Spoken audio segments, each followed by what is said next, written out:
पिंपरी चिंचवड शहरामध्ये सुरू असलेले वाहन तोडफोडीचं सत्र थांबायचं काही नाव घेत नाहीये। काल मध्यरात्री पुन्हा एकदा पिंपरी चिंचवड शहरात सांगवी आणि आकुर्डी स्टेशन परिसरात मोठ्या प्रमाणात वाहनांची तोडफोड झाली। दोन अज्ञात टोळक्यांनी धारधार शस्त्रांनी 30 वाहनांची तोडफोड केली आहे। सीसीटीव्हीच्या माध्यमातून ही तोडफोड झालेली सुद्धा आपल्याला स्पष्टपणे पाहायला मिळते।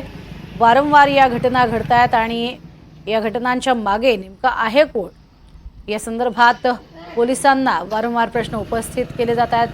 पोलिसांवरती प्रश्नांची सरबत्ती होते आणि याचाच आढावा घेतलाय आमचे प्रतिनिधी सुरेश कसबे यांनी। पिंपरी चिंचवड शहरात सुरू असलेले वाहन तोडफोडीचे सत्र थांबायचं काही नाव घेत नाही।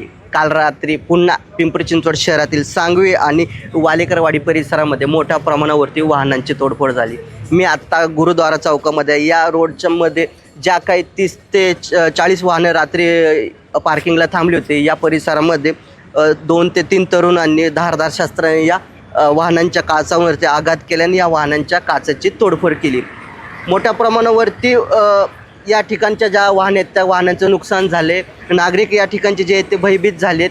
पोलीस प्रशासनाने या ठिकाणी धाव घेत पंचनामा देखील केले। रात्री उशिरा पोलिसांनी सर्व या ठिकाणचे जे सीसीटीव्ही त्या सीसीटीव्हीची पाहणी करून जे संशयित आरोपी आहेत त्यांना सुद्धा ताब्यात घेतले असल्याची माहिती चिंचवड पोलिसांनी दिली। दरम्यान वारंवार अशा प्रकारच्या घटना घडत असताना कुठेतरी पोलिसांचं कमतरता जाणवते का हे पाहणं देखील महत्त्वाचं असणार आहे। सूरज कसबे, NDTV मराठी, पिंपरी चिंचवड।